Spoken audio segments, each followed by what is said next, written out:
go. Hey, there we are. Hey guys. Okay. Wide to the world.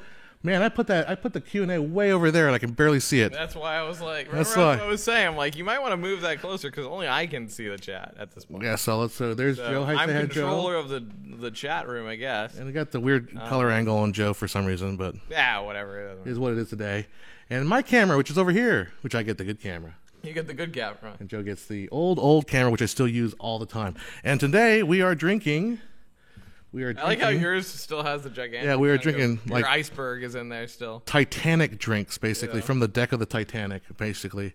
I can't even do this. This is not the pubcast that we wanted, but this is the pubcast we deserve. It's the All one right. we deserve. Just to start, I want to talk about real quick we released the exposure video last week, and we did a middle grade video. I wanted to show you guys some of the early experiments that didn't work out right. So this is the first experiment I tried to do, which was a sphere. As you can see, it's a sphere with a bunch of checkers on it, right? And I hand painted this thing, and I put it on a piece of wire. And originally I was going to twist it by hand and show you guys like how shutter speed works by just twisting it by hand. I couldn't ever get it to look right, so then I put it on a drill, all right, a drill, hand drill, and it worked, but the problem is it kept doing this. It kept looking kind of funny, and I couldn't get the speed right. So that was out of the that's out of the equation. Pubcast now. So then I figured out, hey, I got these old CPU fans lying around. Why don't I stick some hot glue and hot glue on another one? This one I did a little more. I took a little more time, and I carefully drew the the squares on that. And then it's on a CPU fan. I can just connect it to a power supply and run the power. And the problem with this is, I don't know if you can see it, it wobbles a lot. So it doesn't look, when you watch it, like it just looks bad in the end. Yeah. So that's out of the question. I won't throw this one because I don't want to break it. Just put it up there. It goes on the mantle now. So that's let's go to widescreen real quick because just people are obviously now coming in, and so we got some greetings from Italy. From Britain. Hi guys. We got some people from the Philippines. And so thank you guys for coming and hanging out. Someone said it was 5:13 a.m. where they were. So thank you for watching. Well, let me finish up real quick with what I was talking about with this thing here. And this is eventually what we ended up with, was a CPU fan. Yeah. With the thing on it. So that was, I wanted to share that before we started our discussion, our open comment. Well, there might be people in here that will have some comments about the exposure, so we might bring it back. We'll see what we can do. We'll put those on the desk there. Where's Tim? Tim is not with us tonight. He will be with us later. He crossed over. Yeah, he crossed over. He's dead now. Yeah. He's dead to us, or at least he's dead to me. But he'll be back. I mean, obviously, we have to. He returns. Use him as our annoying friend who shows up all the time. He will return from the dead. We'll see him at lunch. Because we have not eaten. We have not eaten yet. I promised Joe we would eat lunch after the show. Yeah. And Joe's like, can we make it earlier? I'm like, can we eat earlier and then stream later? He's like, no, let's stream before we eat because we don't want to go into a sushi coma because we're gonna go get sushi. Hopefully some stream hype for the sushi, but maybe not. And if we did it after the sushi, we would be like unconscious on the floor after this. We wouldn't be talking with you guys. So. All right. Let's open it up. What do you guys want to talk about? You guys want to talk about something? Get some questions in there. Just put at Filmmaker IQ so I can see it as it pops up. John can't see crap. I can look over there. You can kind of see it, I think. So I will be the question asking person. I will be relaying your questions to John. A good one. And we will converse. Oh yeah, what was Z-Man there? What was the first time you guys started video and stuff? You want to answer this one first? You want to start it? Yeah, so my first video was in my 4th grade. I didn't know you yet because we didn't meet till middle school. Yep. But my first video was 4th grade, and I made a video. Did they leave the headphones plugged in? It's okay. Anyways, my first video was Sutter and the Gold Rush. Oh, yeah, your Gold Rush video. California Gold Rush video. And that was like my first video. I can't say I fell in love with video then, but I didn't do anything really until high school. Do you want to pick up where that goes, Joe? Well, I will start off because my first video was actually something that will never be seen ever. Oh, okay. Which was, I used to love Back to the Future. and my uncle had a camera, and so it was actually me playing the guitar of Johnny B. Good terribly because I don't play the guitar. Yes. And so it was just me strumming the thing while doing the Johnny B. Good Back to the Future thing where he goes along the ground and then jumps off of things and does the like that. So I found the only copy of this tape and have now buried it in my house so that it will never ever be seen by anybody. But then in ninth grade, then we came together to I forgot. Video, which I wasn't even going to mention that, but since you brought violence, since you brought it up there somewhere on the internet. I think it's on like MySpace, so it doesn't exist anymore. Yeah, so maybe it doesn't exist anymore. And then let's see what else is there. We did history of violence, and then the first one was Seaside Caper, right? The first one I did was like a Mission 2001 Mission Impossible in 3D 2001 in 3D Studio Max back in the day, and that's how I used to edit video. Was I used to take the video and it would write down from frame 893 add. I used to work in 15 frames a second, so add like so if you guys have seen 3 the seconds live intro, that was not the first 3D Studio that was video. old, way back when. But then we did Seaside Caper with our friend Mike Burns. I don't think you'll probably. No. I think the CIA's got him by now. Probably. Well, he works for the Air Force. Yeah, he works for the Air Force now. But Seaside Caper. Then we did Titanic. Yeah. And we did Mission Impossible. Yeah, because Mission Impossible was. So all these were like. Academic decathlon videos. We used to ran like ads for academic decathlon back in our high school during the morning announcements. So, but we made like big giant productions out of them. Is the video online somewhere? Life finds a way. I'm sure it's out there. Life finds a way. Life finds a way. And then we made a Mission Impossible 2. Yeah, that was after high school. Yeah, and then that was kind of pathetic, and that was like, It was like people that graduated high school come back and try to be cool again. But can we see the Back to the Future video? No one will. I'm not allowing anyone to see it. It's terrible. It's quite literally like a tiny me jumping off of couches and like pretending while singing Johnny Be Good also like a little cat, like Johnny Be Good and yeah. Like it was terrible. It was horrible. But anyway, and then we made the Shrinking Man.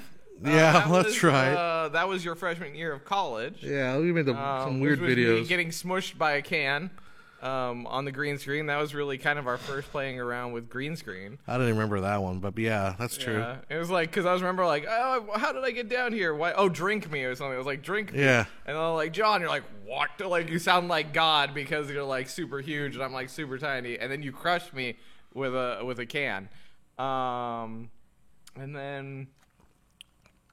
It is really impossible to drink. Oh, and then we did that. And then we did the dating video for the college for UCR.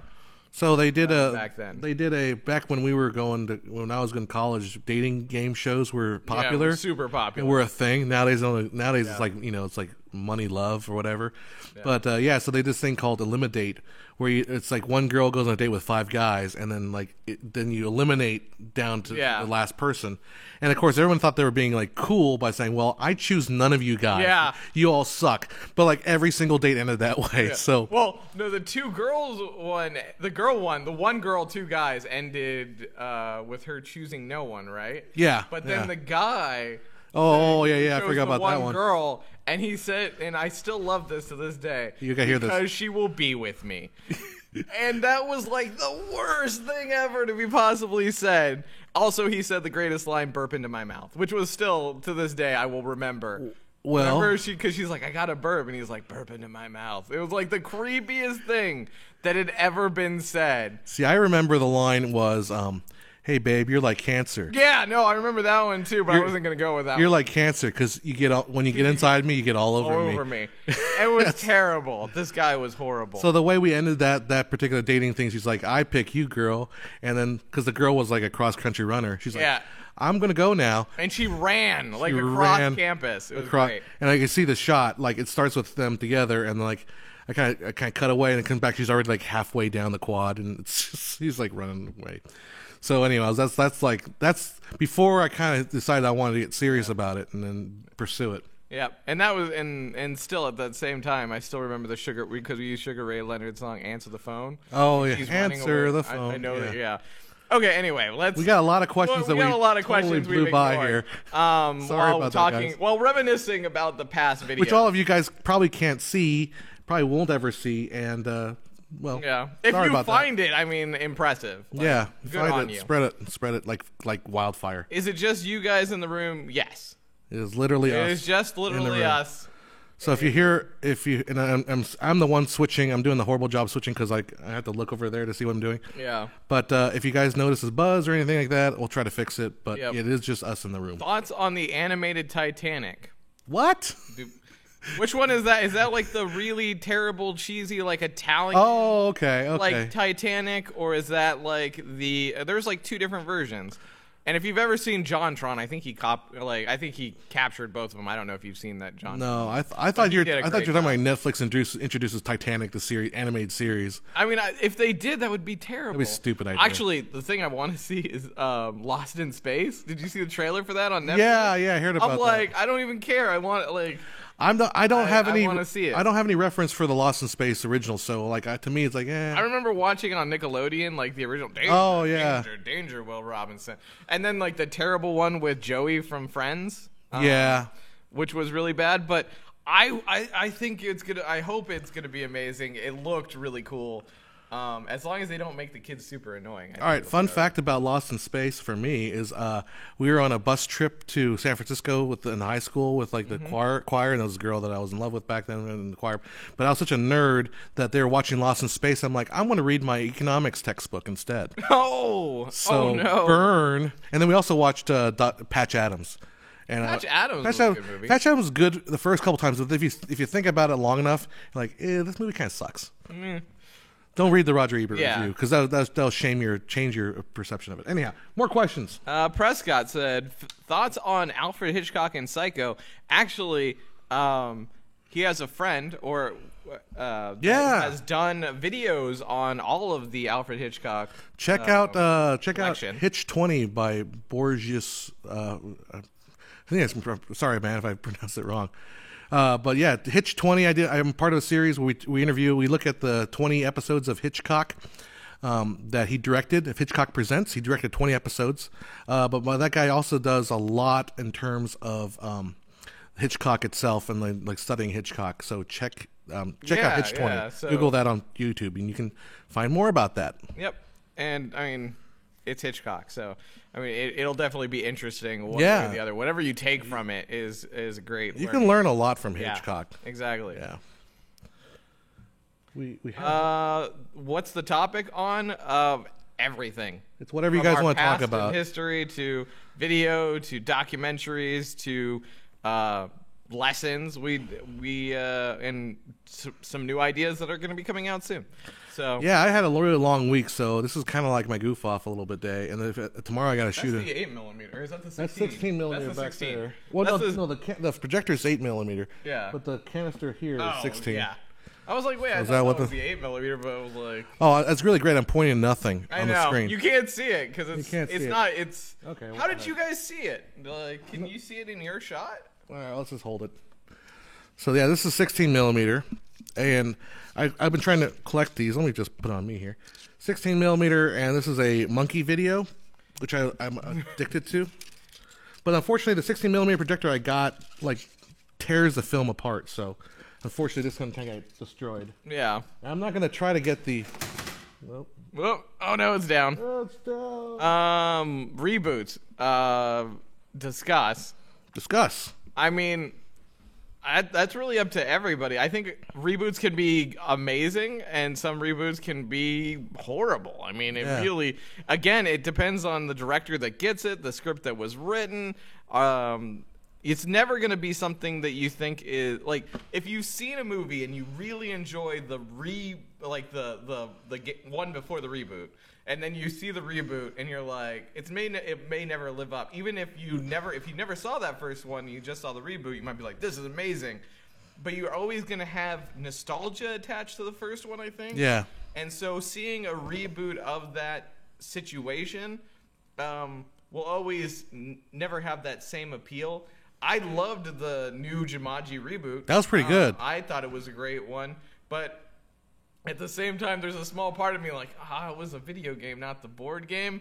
But you know what? You just got to let go of the original and just let that fly by itself, and then just look at the reboot. And I think the Jumanji reboot was. Well, don't you think that the modern take on it with Jumanji being a video game kind of makes more sense in today's world? Yeah. You know, like yeah, of course. It totally works. I mean, the thing is, I didn't see the original. Yeah. So I only saw the new one, and another couple obvious ones I wanted to pick out were like Scarface. Yeah. The Scarface, like, you know, everyone quotes that movie, but that's the reboot that they quote. And then the other one I want to talk about. Well, for me, the one hiccup for the Jumanji reboot before you was just when he goes, video games are dumb, and or board games are dumb, and he closes the thing, and it's the cartridge. Like, he opens it up, and it's the cartridge, but then his system has like this green glowing gem on the back of it. I was like, where did the system come from? Because all that was inside the Jumanji thing was the cartridge.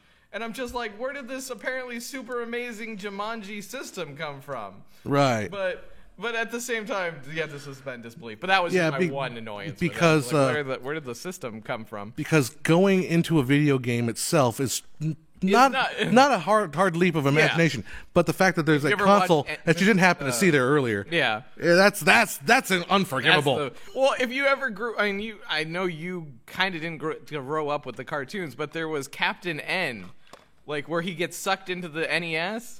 That was a cartoon back in the day. Oh, was it? Okay. It was Captain N in the something force. I don't remember. You want to go back into more hits? So, like, there was... We're gonna just... Yeah, in fourth grade, I had a kid who said his brother invented a machine that would put him into the video game.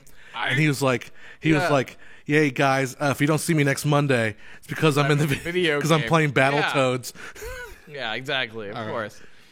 What are you guys talking about? I have no idea. To be perfectly honest, we kind of went on a reboot rant / so the reboot, yeah. So I was mentioning Scarface, and the other one I mentioned is Ocean's 11 because I think the Ocean's 11 movie with Brad Pitt is probably way better. A great example. You know what? Come on. I mean, you have to be a hardcore Rat Pack fan to really like the original because I think the original's pretty dull.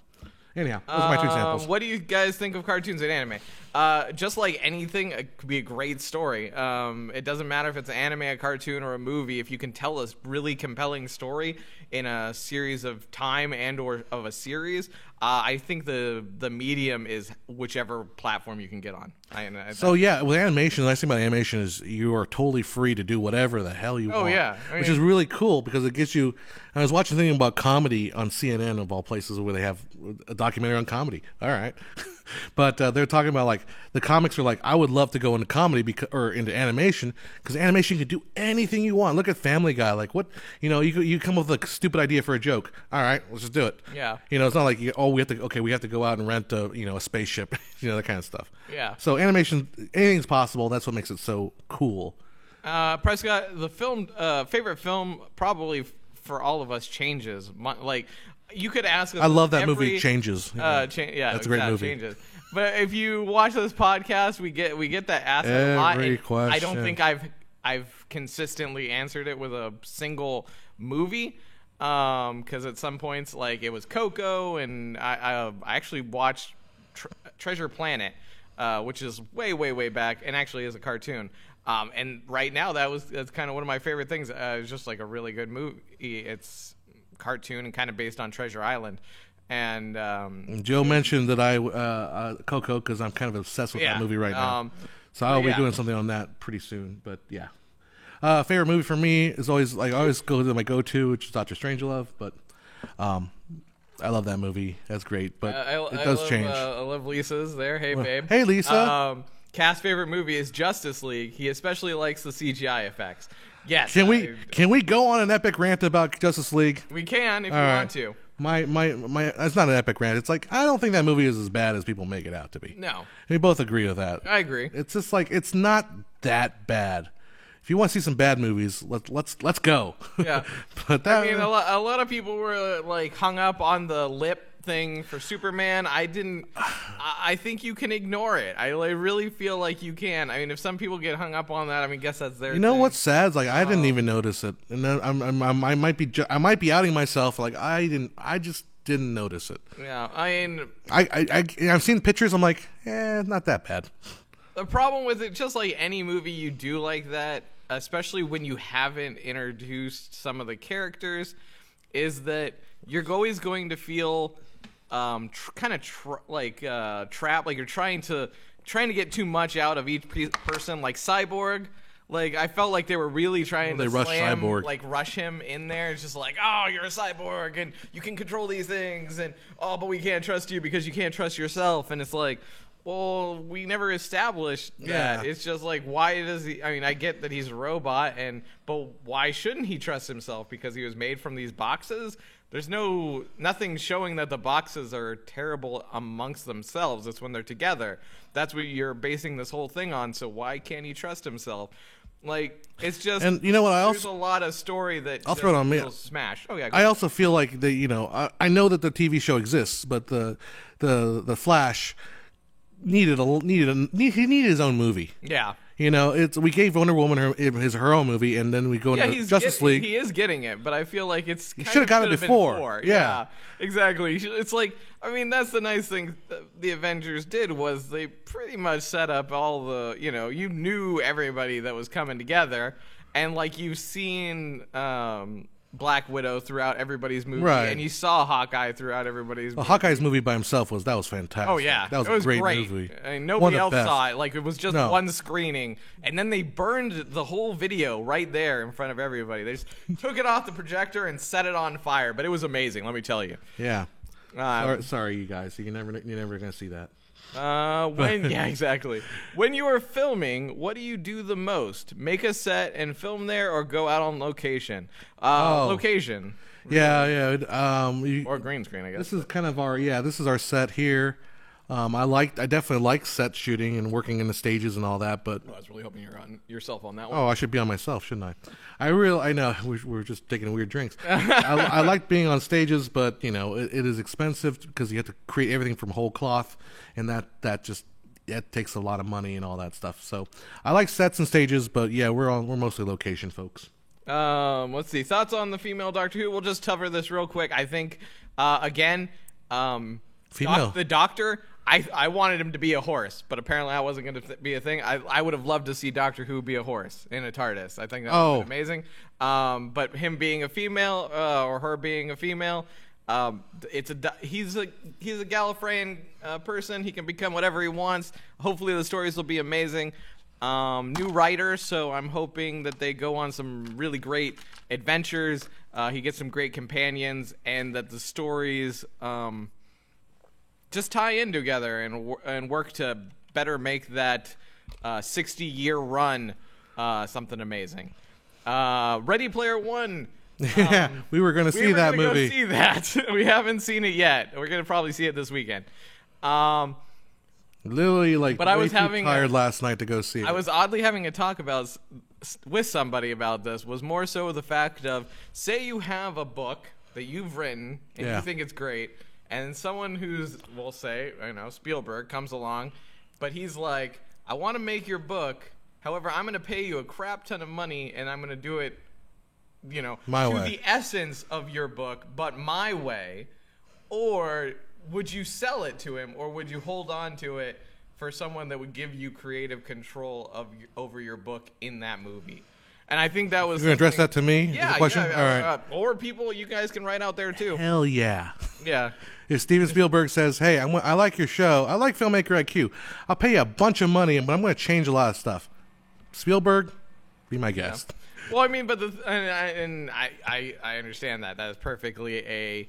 I'll continue. I'll back it up, but go ahead and make your point. Yeah. My thing is, and I think a lot of people are disappointed who read the book, was more so that Spielberg whitewashed himself, out of the movie. Here, like I said, we haven't seen it yet. So, but because, and I get it, you feel very uncomfortable being the one to throw your movies into the movie you're making, because it feels like you're trying to shove it down your throat. But when it is something that somebody else wrote and you take yourself out of that, doesn't that also in the way change a lot of the nostalgia that book was based around? Well, here's the thing. I mean, the T-Rex is in there from Jurassic Park. You got the Back to the Future DeLorean. Yeah, but that was technically he was just an executive producer. Yeah, but it wasn't really. He's pretty his. Yeah. So what else is left? I mean, you got Jaws. So Jaws is in there. Well, but Jaws is not really in the book because Jaws is 70s and this book is really 80s. So E.T. is an example would be. What else would Spielberg do? Chat, you can help us out. Yeah, you guys can help us out too. I'm trying to. I don't think there's that. I mean, I think what he did there was not. But the going back to the point was, it also depends. If you are Spielberg, however, if you are Spielberg and then somebody else came to you and said, "I'm going to give you a crap load of money," yeah, I want creative control. Yeah, but you're a writer who does essentially young adult novels. Yeah. I mean, I don't think he had the real. If he turned down Spielberg, no one else would have offered him a better deal. Yeah, I mean, so that's the thing. That's the truth of it. Mr. Nostalgia, Goonies. Goonies is Goonies. Oh, that's right. Goonies was in there, right? I think. I didn't see Goonies. I can't remember now. I'm trying to remember the book. It's been I just remember the fact that the book has that one War Games. That's like the War Games thing was like, and they got rid of that in the movie. Yeah, so, which is probably a good thing because that was a stupid chapter. Nostalgia, Adobe Premiere. It's like $19 a month, and so you can cancel at any time. You should get the year thing. Yeah, or you get, I think I have the year. Are you on the year? It might be a little bit more if you're not doing the year, but you can just do it for like a month while you're editing a short. Are you asking about Premiere? Or yeah, he was asking stuff? about it because he said iMovie is not, Adobe Premiere. If you want to go work in Hollywood. Well, here's an interesting one. Okay, go work in Hollywood. Go look at Avid. They have a similar pricing. You can do either a monthly subscription or you can buy it outright from Avid. Sony Vegas is an option. Hit Pro is another is a free one that people use, and then DaVinci Resolve is people that Resolve was one that someone but I'm an Avid guy, or not Avid. I'm an Adobe guy. If it ain't broke, I don't fix it. That's gotta be my philosophy, and Adobe's been serving me well for 20 years now. So yeah, I stick with it. Should the Stranger Things creators be sued? Why? Oh, so maybe you didn't hear about the Duffer Brothers? Yeah. So what happened was, somebody basically came out with a saying that they were actually the ones that pitched the idea. Oh, okay. And somebody is coming through. Hold on, I bet you I know who's through the door. Is that Tim? Tim. Yeah. It is Tim. All right, grab a chair, Tim. Yeah, grab a chair. We'll make fun of you. Where? I don't know. Do you get one of those bar stools? All right, so Joe. Anyway, So anyway, what happened was at a party, this gentleman whose name I now can't remember. Came forth to them and pitched them an idea, which apparently they hate it. Like he basically, they said, no, not a thing, that isn't gonna happen. And then apparently it co-aligns with Stranger Things. Okay. Like the story for Stranger Things. Now, normally this is something that would just be blown off, but apparently he had published something that goes along this line. He has a book, some, I guess, paper or a outline and a treatment where from back then that he had freaking timestamps somehow. I don't know. There's not a lot too much on it, but yeah, apparently it's actually something that got enough steam for it. So essentially, what it is now they're saying did they take his idea? Did they? I mean, here's the problem. So many people, especially when you're a person like that, and someone comes up to you and goes, I have a great idea. And they're like, well, what's the idea? And then they tell you, and then you walk away. It's a terrible idea. It's a terrible idea, and you walk away, and then suddenly, maybe some of those pieces of that thought maybe showed up. I don't know. You can't really know until it all gets in there. However, I would say if for some reason it follows all the beats of this guy's, then yes. They do. And there's a question of proof, too, now. Does he have proof that he... Supposedly he does. That's why this thing has been picking up steam. As I said, I don't have all the information on it. All right. I had read something about it because I was like, oh, that's actually kind of interesting. Especially considering the second one sucked. The second season sucked. I did not care for the second season as much as the first one, and part of that was that one episode that everyone hates. Yeah. But also part of it was the first episode. I think we talked about it before, but the first episode felt like it was just tell like Tim that we were making fun of him the whole time. That's true. Actually, though Knicks fan, you were the one that said, "Where's Speaking Tim?" of which, so stay there. Keep him. talking. Also, Lisa said, "Hi, Tim." I don't know if you can you see him off in the distance here? Yeah, there we go. There we go. So now I can punch him across. Just like, yeah, like that. Also, we promote violence here, apparently, because this show is entirely dedicated to violence. What was the first camera you used for Filmmaker IQ? Actually, just go back. What was the first camera we used to film? There we are. First camera it was a Sony T something or another high 8 camera. High 8 camera back in the day. Yeah. And then I upgraded to a Sony something or another Digi 8, not Digi 8, but yeah, Digi 8, which is a DV to high 8. And then my first professional camera was a Sony PD-150, and the first camera we used for Filmmaker IQ, I believe, was this EX1 that's actually shooting Joe right here. That's the camera we first used. Okay, Joe and Tim sitting off in the corner. Get yourself in there, Tim. Said, yeah, but the guy who sued Dan Brown over the Da Vinci Code also had proof. It's hard to prove. Yeah, I mean, it's very hard to prove. It's very hard to prove. Yeah. How did you make the background? We built this. Yeah. Through blood, sweat, and tears. Mostly through their blood, sweat, and tears. I just built the floor. Yeah. Joe says he has this ailment that doesn't allow him to lift stuff. Yeah. It's called a bad back or something. it's called pride. No, what? That doesn't make any sense. Anyway. Cut to me while I'm taking a drink. Yeah. I was like, that was funny because it said, cut to you while you're drinking a drink. I went like this, and then when you're like, cut to me, I was like, oh, I put the drink down. So I have yet to drink the actual drink. And the funny thing is, I'm the one controlling the editing. So there you go. I was very curious to know more about the backdrop. Very well made. This is in segments. We did the floor, and then we put, and then everything kind of came along in pieces. Yeah. Because we built the floor, because then it was just going to be against the wall. Then we realized we needed a bed. Then you're like, oh, I've got a great plan. So it came these, and they had to be housed in something. So came the back actual wall itself, and then there was the fireplace was added. That's a new one. The fireplace is pretty. Yeah. Because John was like, I'm going to read a story. But we need a fireplace because Christmas time is about a fireplace.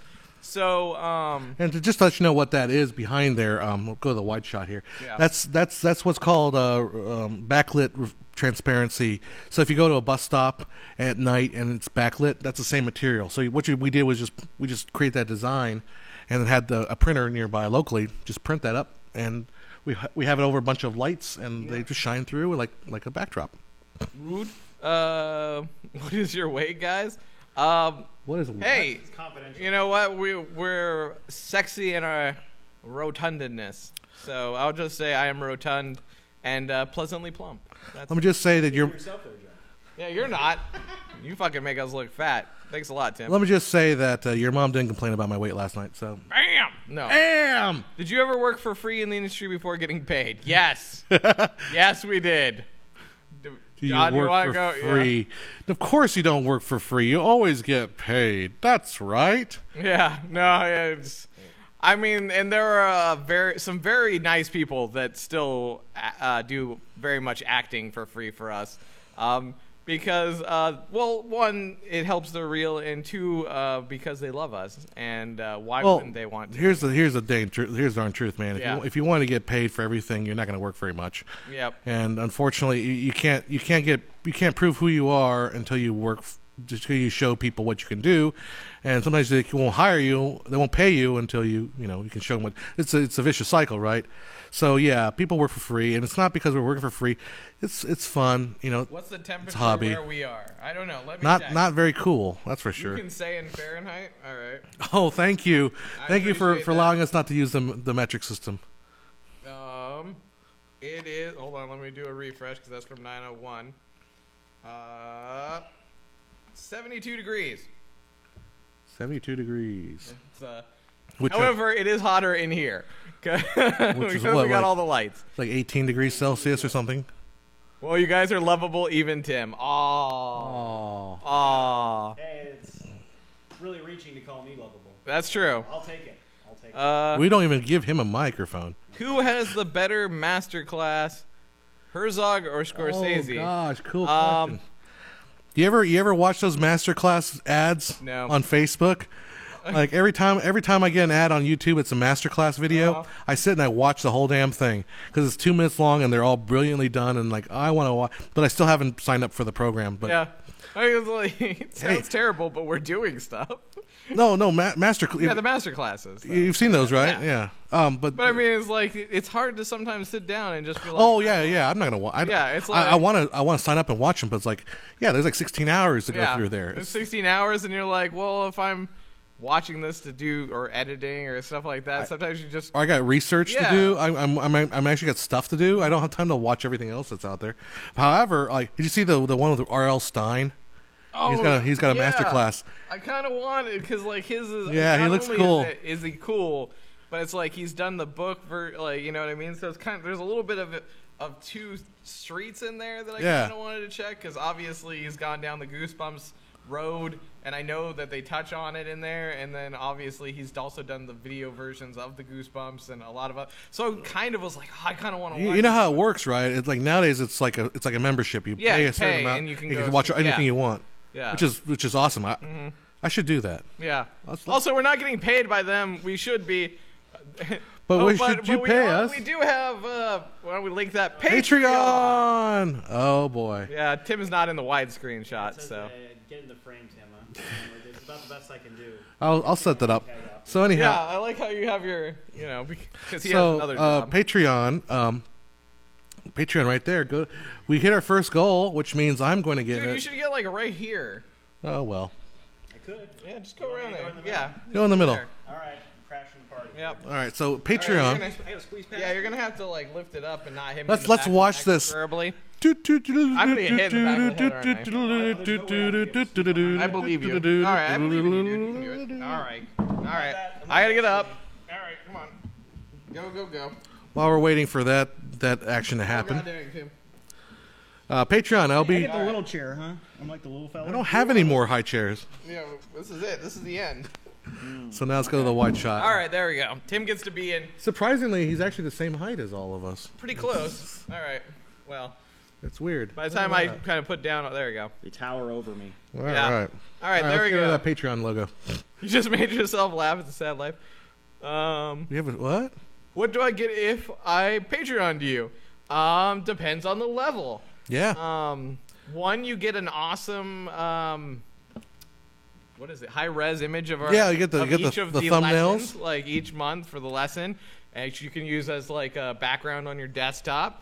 The second one is we have behind the scenes videos. Behind the scenes videos. Exclusive behind the scenes. Let's put that logo back up there. Yeah, that logo right there. Our third one is actually one that we haven't. You haven't done that whole lot, which we have to actually initiate because the reason why is there's not we do a private Q&A session, which is just you guys, just the level, that third tier level. And the idea with that is it's private, so it's not we're not getting involved in the public. So we can actually do if you have a script you want to like pass, no features because that's just too much to read, but or a short film you want to look at, we can actually like sit down and go through the short film with you. I would actually go a little to this there side because Tim feels I'm getting a little too close to Tim. Yeah, and no one wants to do that. And no one wants to do that. Fair enough. But then what about some of our higher levels? Do you remember those? No. I have, but through the power of a computer that's standing next to me. Let's just. I'm just gonna go back to the wide shot real quick. Yeah, go back to the wide shot. I'll be right back. While you're looking that up. But also, let's see if I can do this. Because I don't know why it's not just popping up. It should be. But let's see. It's got to do it, right? No. Oh, somebody had asked in the list go. about merch. Yeah. Is that what you're we got to do merch one of these days, too. Yeah. We are working on it. We were just trying to figure out what would be, like, cool for you guys that we could... Oh, that didn't look right. What is it? What does it not look right? I got to get that camera. What'd you do? Let's see. All right, there we go. I like how we're like, oh, well... Oh, this is the $25 one. So the $25 one is that your name appears in the credits of as our streamed Patreons at the end of every video. That was the $25 one. I wanted to get to the higher ones. We should definitely talk the about higher them. ones. And then Hall of Fame, which is our $75 one. You get your name on a plaque that will show up in our pubcast and in our Filmmaker IQ live shows. It will be in every one, and we'll put your name on there, I think, on screen. I think. No, we really want to keep going all the way down. We're going all the way down. All right. Go to the bottom ones. Okay, so A-lister, which is our $1,000 per month one, because why not? Why not? Why not? Let's take a you shot. are in the big leagues now, and you deserve something nice. So you get everything above, plus you get a Filmmaker IQ gift basket with gourmet popcorns, and a cultivated section of favorite films by us, and a hand-signed letter by all of us as well. So that is, pretty nice. But that is not the end of it. That is not the end. That's not the end. What else can we get them? Say you have $5,000 that you just want to throw around every month. Well, guess what? We're going to get on a boat. That's right. You get everything above, and you get a lifetime chance to hang out with all of us on a yacht. That's right. We are going to sail around. Hopefully this will be less than a 3-hour tour, because I really don't want to get stuck on an island with Tim. But, yeah. Feelings mutual. Yeah. Because it'd go Lord of the Flies, and I'd just smash him. I Anyway. just want somebody just to sign up for that, just for the heck of it. Please. We'll just sign up ourselves. Why not? All right. But that's not enough. That is not all. That is not all. We also have if you've got $10,000 kicking around a month, that you're just like, I could buy this very, very crazy car, or I could just give money to Filmmaker IQ. We're going to Vegas, baby. That's pretty much what it means. Like, we're gonna rent out like the top room of the MGM, and we are going to party like it's 2018, 2019. Yeah. All right. And you obviously you are with us, and you're a big spender, and we're gonna get a limousine. We're gonna live it up in Vegas for a weekend in crazy style. And what the heck? We'll do the live stream from Vegas. Yeah, we'll too. do the live stream from Why Vegas not? too. Why not? Why not? We'll do it live, huh? Yep. You're gonna live So you're gonna live it up. That was easy. life. So you're gonna live right. it to the fullest. Anyway. So Well, anyhow, that's Patreon. Thanks, guys, that have been contributing. We have reached our first level, which is $100, and I will be putting on the chicken suit, and I'll be reading all your names and thanking you guys personally. And actually, I mean, we could do it in the studio, but where's the fun in that? We're going to go out in public. Stop do this trying thing. to make money and give me free information on camera. We are doing that. We're doing the same thing. We're doing both. That's We're what doing both at the same time. Yeah, Patreon. That's all. But yeah, anyway, that's our spiel. Our spiel on that. So you, as for the shirts for the merch and stuff, Working on it. we're working on it. Your old videos could be one. I mean, we have some jokes in some of the older videos that we were looking at trying to put into merch, as well as just the logo as like a film crew kind of a thing. Do it in post, that kind of Yeah, stuff. do it in post. I don't want to go down too corny, but we'll make something fun. I hope. What do you think of stop motion movies? First off, welcome. I love dogs. I mean, I love stop motion. Yeah, I like it. Again, anything could be awesome. So like the thing, I mean, I had an argument with somebody like over. Okay, I don't think stop motion is like better than CGI because people were like saying, well, you don't need CGI, you can have stop motion. Like, I don't know about that. I mean, that's kind of a hard thing. But stop motion for stop motion's sake, hey, like we had Isle of Dogs is out now. I'm gonna go see that probably this weekend or maybe next or maybe sometime soon. We had that Cujo or Kubo. Kubo. That wasn't that great, but the animation was fantastic. And then before that, I don't know. Well, we had all the Rudolph movies. Yeah, going back for still like Nightmare for Christmas, and all that stuff. Yeah. Wasn't the normal complaint with stop motion is that it's a little bit more work intensive? Oh, it's insane. Oh yeah, it's insanely work intensive. Yeah, it's also very. So it's very much a labor of love, right? Yeah, it's also very much. There's certain limitations to. You got Robot Chicken if you want a TV Robot show Chicken. that does stop motion. Sure, yeah, stop motion's awesome. I mean, Yeah, it's out there and it's great. I mean, again, it all comes down to a labor of love because I mean, you really are going to put a lot of time into it, and so make sure that what you're putting out is what you want to put out. So And especially if you've got that, again, kind of like with cartoons, you don't have a lot of limitations because you could make something jump super high, or you could bring in a giant battleship, or So anyway, what are your roles? Are all of you directors or technicians, or are your jobs different? Mr. Sutter, our jobs are different depending on the thing. If it's something that John is going to be in front of the camera, then he changes roles. I mean, we all wear many hats: writer, or assistant director, or director, or film, camera. I mean, it really depends. Tim is just always the grip, though, so Tim doesn't wear as many hats.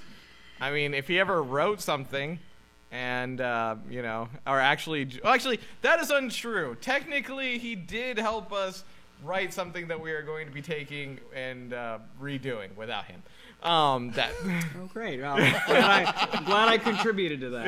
Yeah. So I think you guys get well, the idea of the relationship here. That's in not all fair. fairness, he was a secretary on that one. That's true. He did. Yeah, his writing skills, A+. But I mean, note-taking skills, amazing. Let me tell you, if you guys need someone to write some stuff down, this guy. Also, that is unfair because I also use him as a grammar check. I do work as a teacher as my day job, so they fully leverage that to their advantage. So thoughts on the Seinfeld theme? It never leaves my brain. What's wrong with it? What in what world are you asking me about the Seinfeld theme? I hear it all the time. You just like, I mean, when I was like, I want to watch this YouTube channel. I'm going to ask him about the Seinfeld theme. It's like, anyhow. Oh, what's your opinion? Can you make a successful-ish movie in this time and age, or this day and age, for $7,000? Sure. Yeah. I mean, you're going to probably be asking a lot of favors of people, but yeah, why not? And then define what you mean by successful too. It's like, what do you mean? You're talking like, are you going to be able to make Avengers 3? No, you're not going to make an Infinity War for $7,000. Yeah. Are you going to make a very, very nice comedy, mumblecore style comedy about two couples that fall in love over a series of beers that they have one night? Yes, you can definitely do that for $7,000. Yeah. If you want to redo Othello, but cast it in your house, yeah, you can do that. Definitely do for $7,000. So yeah, I mean, it just depends on what you're trying to do and what is your definition of success. Let's see. What are your thoughts on Rotten Tomatoes? Oh yeah. I honestly feel that, and I think actually, Film Theory did a thing on this. Was that bots kind of can save something or and then destroy something? Yeah. So I feel like a lot of the time now, you're seeing the representation.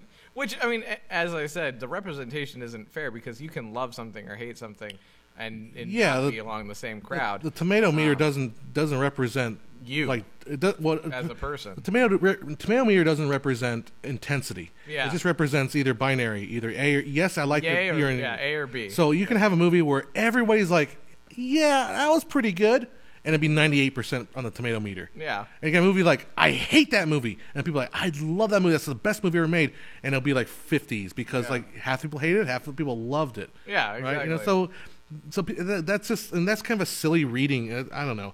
I don't get worked up, but it is true that the bots have like twisted it.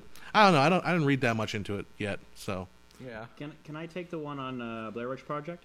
You try, yeah. Yeah, so sure. It says eye-opener. Okay, actually, here's a question first before. Okay. Your Knicks fan one. What does Tim teach? What are you teaching right now? I often ask myself that question every day.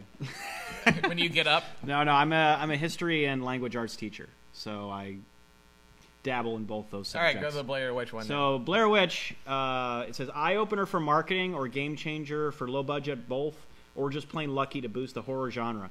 So my thinking on that is it was definitely revolutionary in its time. But it just seems like time is marching so fast when it comes to just innovation and what people are doing with movies. Again, you guys can correct me if you think I'm wrong here. You're wrong. I can always count on you guys to do that. Mm-hmm. But what I'm thinking is that talking to John. Yeah, it doesn't seem like I don't think lightning's going to strike twice on that. Because you gotta find some other way to distinguish yourself from the crowd in that kind of genre. And now that that's been done, I mean, yeah, there's new tech and new stuff that's coming out, and it's kind of up to creativity for people to figure out the next thing. But I don't know if it's definitely not going to happen the same way as Blair Witch again. I don't know. That's just my take. Okay, well, I feel like there will never be another Blair Witch. It did definitely spawn Paranormal Activity, the creepypasta Slender Man. Mm-hmm. I feel like it brought forth more of the legend, like the legends and tales kind of thing, like those obscure kind of folklore genres to kind of pop up. You see a lot more where it's very low budget because they went out and they're like, oh, we got to look out for, Hoopa Wampa, the guy in the forest who just comes around with like a hook and like for tent people or for people that are camping. But at the same time, will you see another big spike like Paranormal Activity or Blair Witch? I don't think so. I really don't feel like you're going to see the spike that those two had. So I kind of do agree with Tim in a way. But I feel like it did spike a lot of the horror genre kind of. Here's one thing I'm thinking. Budgets. Do you think that like Cloverfield and the other stuff that they kind of piggybacked off of that, like Blair Witch stuff? Because I mean, like the shaky cam and more kind of like the Cloverfield, I would definitely say so. So maybe it's like morphing. Yeah. Rather than just totally gone. But see, those are more big budget productions rather than on the cheap. Oh, Cloverfield definitely was J.J. Abrams. So I'll just throw this in there because it's a little historical thing. But Blair Witch was like the first movie that utilized the internet to market, which is what makes it kind of unique. In that before that it was all television, but no one said, "Hey, this internet thing, it's AOL stuff. Let's put something on AOL and get people talking about the movie." So in that sense, it is kind of a milestone movie, and that was the movie that did it. That triggered the internet. Horror genre is a very difficult genre to deal with because it's one of those things where it's like pop music. Horror is never as good as what you grew up with. Yeah. Right? Because the horror genre is kind of geared toward teenagers, and it's kind of like a rite of passage thing. So that's why people will say, "Well, man, they don't make horror movies like they did in the '80s." And then you see the horror movies now, like these movies suck. Yeah, but they're not geared for you. I like how Lisa said that. She said the brilliance of the ad campaign is that everyone thought it was actually found footage. Oh yeah, and up until that's how gullible. Yeah, that was how gullible we were in the '90s. Yeah. Also, I think it was I think it was Prescott that said, or it might not have been Prescott. Let's go up a little bit. Someone said about the Twilight Zone, which is a great genre unto itself. I think Twilight Zone has kind of from the Twilight Zone to Outer Limits and now to Black Mirror. I think that is always kind of because it's something you can do like a window. That's like social sci-fi kind of sci-fi / sociology kind of genre. Yeah. It's more closer to suspense than a thriller. My leg's itching. That's why I keep reaching down here. It's not doing something perverted. Yeah. So yeah, but there is another mic. Do you want to try moving that little gooseneck over here? Yeah. I did set it up for Tim, but I forgot about it. Luckily, I got here in time. You can try it. I don't know if you can hear him very well. Whoa! Okay, there we go. I got it. It could have ended badly. We could have had no sound. Look at Tim screwing this up. We were two-man operation, and then he came in. Third wheel. Third wheel. All right. What's your microphone brand? These are Rhodes, and then that's cheapy eBay thing that I bought for Tim. Yeah, I get the cheap stuff. But the reason why it's cheap because it has a switch on it, so he can turn himself off. Any favorite found footage movies? Oh, good question. I'm honestly going to kind of go with Paranormal Activity.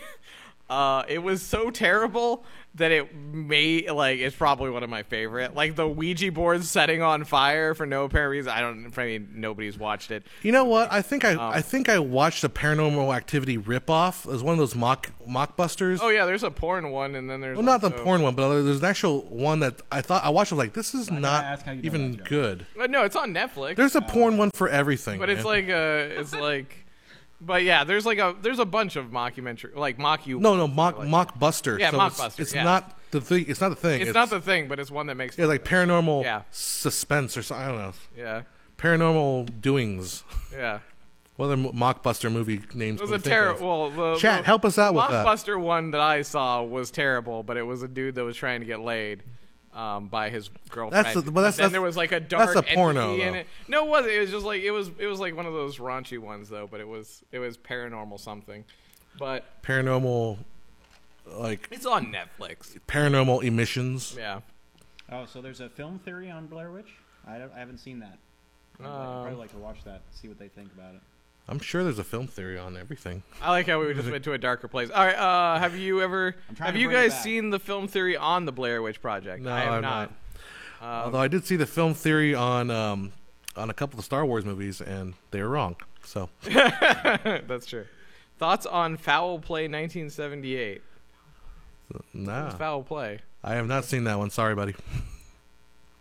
Well, I like that one, the new one. People are getting less and less gullible, so it would take it to make people believe a movie is real.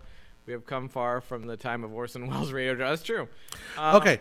Oh, Dogma. What do you think of Dogma? Well, it's Kevin Smith. Before we hit that, that whole thing about Orson Welles and the radio thing, yeah, that's also fake news. Unfortunately, the fact of the matter is they've done the research. Yeah. They can't find any evidence that people actually freaked out about that thing. Yeah. So they tracked like so it was like propaganda. phone. Well, no, it was like newspapers. It's like the Tide Pod challenge of the 1930s. Yeah. Right. No one's doing Tide Pod challenges. They just get one or two guys that say, "Oh, they take a bite. It's disgusting." Yeah. It's the same thing with the 30s. Like it just is a great story, and great. Orson Welles is like, "Oh, I'm sorry I did all that." Yeah, he's like yucking it up. It was. Oh, yeah. There's no evidence that anybody really got freaked out. However, that was an idea for a movie I had of a family that does freak out. It over does that. freak out over Yeah. it and then hides in a bunker. Yeah, it'd be a pretty fun movie. Apparently you're being corrected, Joe. Dogma was. Am I being corrected on that? No, movement. Joe is. Oh, Joe. Oh, Dogma 95 was the Danish film movement. Oh, the Kevin yeah. Smith film. What's that about? I don't know about that. No, it's not. That's not Dogma. It's Dog Me. I believe. Okay. Yeah, and it's this like mumble. It's kind of like mumblecore, but more hardcore than mumblecore. And it's a series of rules of filmmaking. Like you are not allowed to use music and no music in the film that's not already playing in the movie. You're not allowed to use artificial lighting. You're not allowed to do not supposed to use real actors and blah blah blah blah. A whole series of rules that tell stories. And the thing about Dog Me is that. Even the guys that create it don't follow it, so it's just not a good thing to base a whole movement on. Let's see. It says that the two guys killed the girl. It was all a setup to get her into the woods to murder her. Interesting and scarier than a witch. Actually, that's actually kind of an interesting theory subplot for. That kind of puts it on a new spin. It's like, oh, there's this witch out in the woods. That's The Haunting, right? Or? No, that's Blair Witch. Oh. But the theory for it was actually the two guys wanted to murder the girl. Oh, yeah. And bring her out as like this, quote, documentary thing. That would work. Get rid of her. Which is actually an amazing subplot if they actually thought of it. Would have made it better. Would have made it better. So did you when you watched the first Blair Witch, did you like it? It was like, eh. Like, Well, I'm not a super see big horror person I don't remember anyway. if I saw the Blair Witch Project. Remember, I took my dad to see it, and my dad's like, after we just had like a major headache from all this shaky Yeah. crap. So I did not like it, honestly. Sorry. Filmmaker IQ. Thoughts on filmmaker IQ? I think we're crushing it. Really. I mean, if we're going to go with it. Tim's not, but I am. I need to get rid of John's that. pretty damn good, too. You need to get rid of that guy with the glasses. He's Yeah. annoying.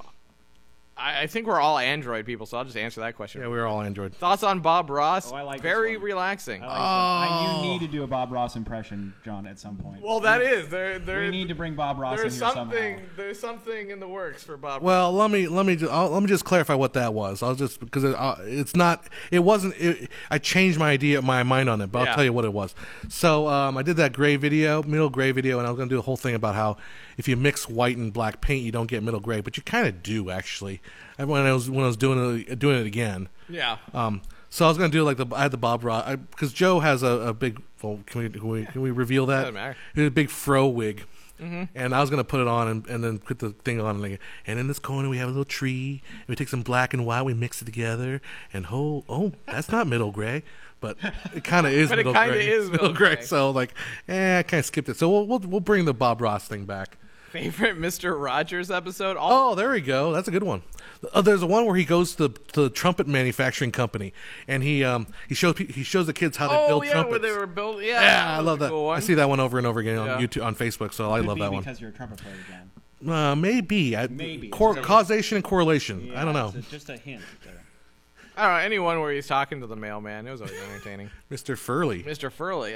Was it? That's his grandmother's maiden name, I think. Oh, really? Yeah.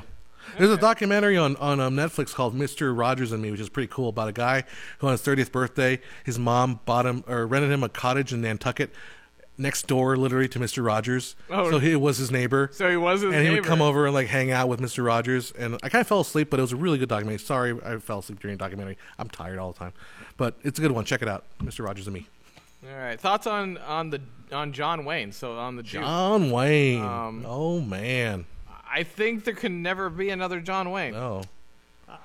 My take on him, some of the movies, unless it's Tom Hanks, maybe. Yeah, I mean, I liked some of the John Wayne movies. I was about to say Tom Hanks. You got me thinking Tom Hanks. So some of the John Wayne movies I really liked. Sometimes, I don't know, maybe it's just because I'm newer generation. I kind of felt he could kind of grate on me a little bit. Yeah. But from what I understand, at least of my history, he seemed to be a pretty class act as far as how he carried himself. Yeah.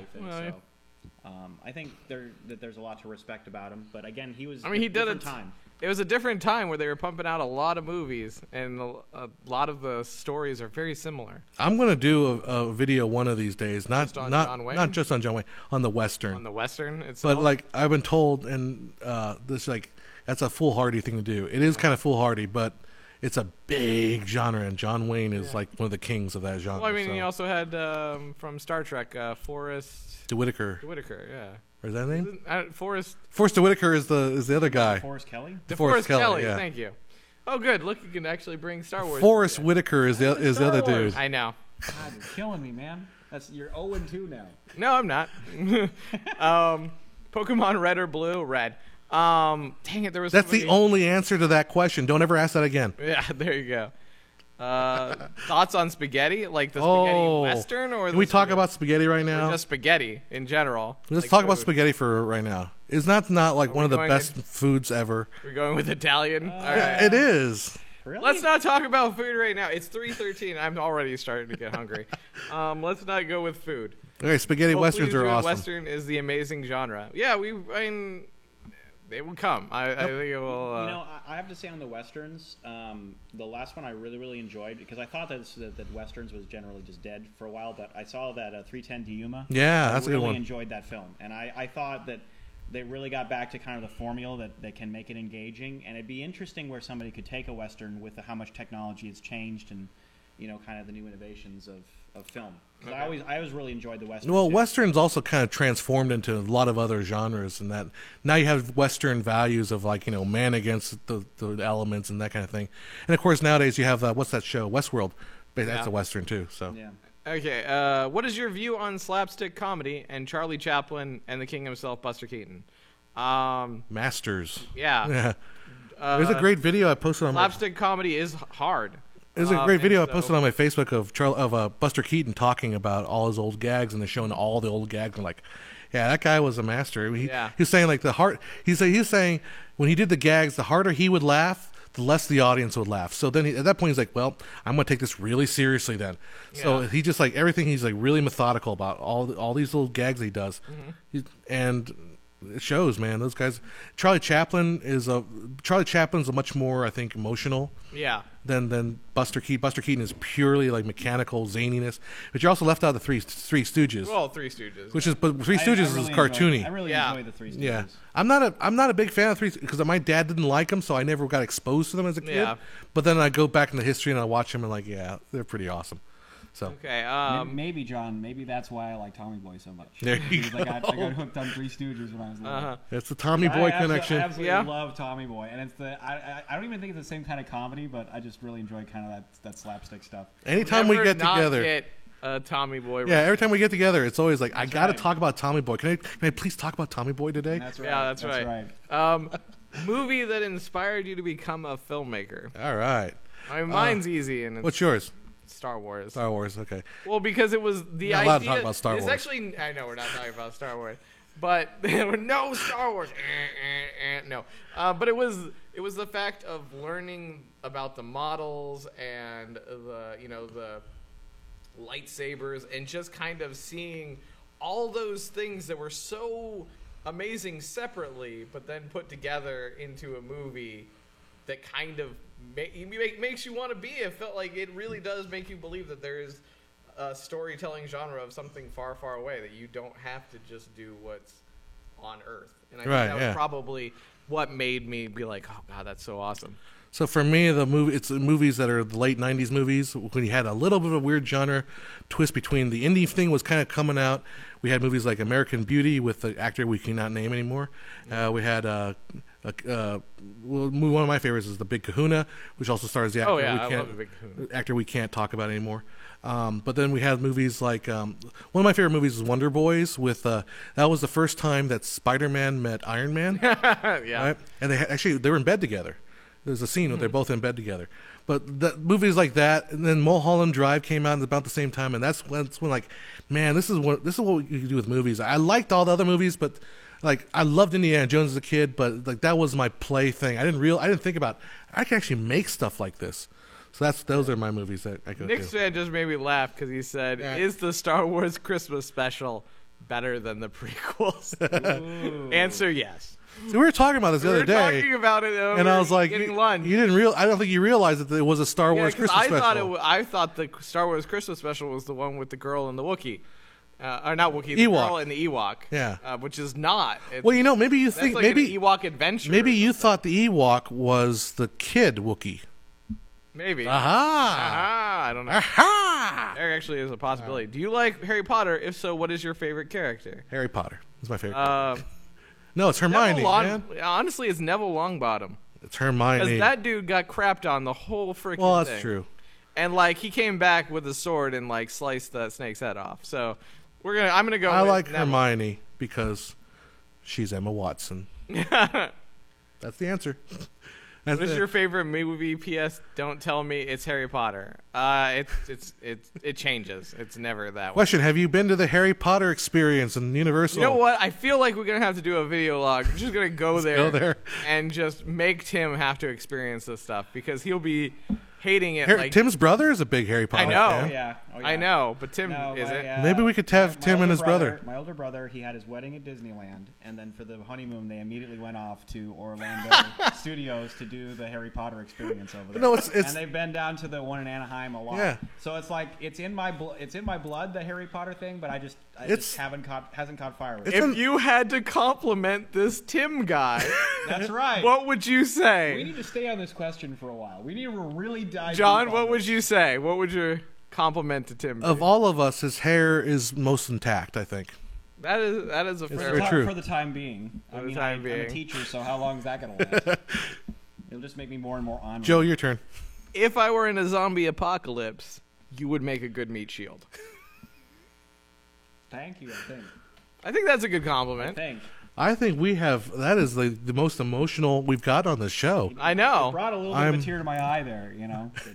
My heart is like 15 times bigger in my chest, right? Yeah. That's not just a disease. That's no, it's a disease. Opinions on Abbott and Costello. Oh, I have not watched much of it, but you have. I have.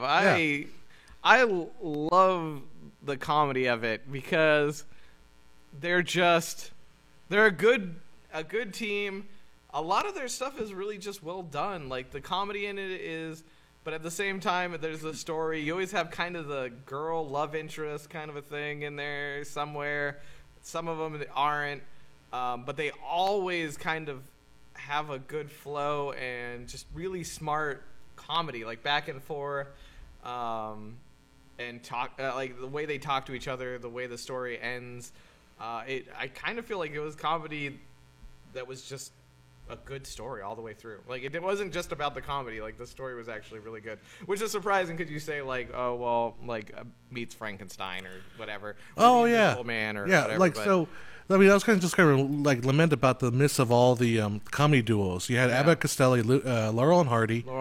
You had I'm trying to think of the other ones, but you definitely had Dean Martin and Jerry Lewis, which was really famous back. They made so many movies. Well, it's like the one that I always love is there was the one where we were in the jungle, but they went to like basically like song like kind of like in is that which one's that Abbott and Costello? It's Abbott and Costello, and they're sitting there and he read this book that no longer exists. Like, they're looking for this book because apparently it was a treasure map to this island which had diamonds. And so, like, through the whole thing, he keeps getting pushed by I think it's Abbott.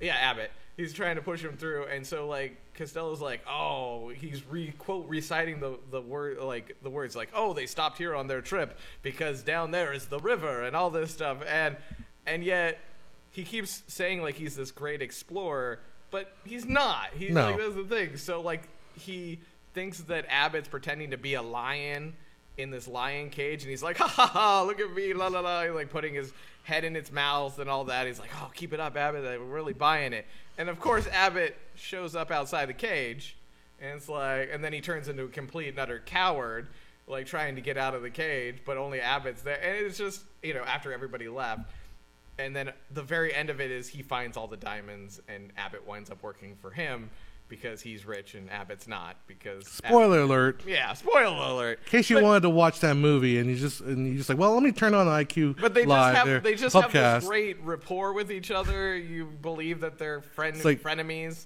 and at times, and it's like, now I can't enjoy this. Now I'll never be able to enjoy this movie that he didn't even know the complete name to, which is Something Jungle. Came out 60 years ago. Yeah, or 70 or 60 years ago is only 1968, so that's not that long ago. All right. The Exorcist. Well, what's our feeling about The Exorcist? Yeah, I own it and haven't watched it. You haven't watched The Exorcist? Mm-mm. Oh man, we gotta fix that. Well, watch Goonies and then we'll watch Exorcist. I own it. Night. That's the worst part.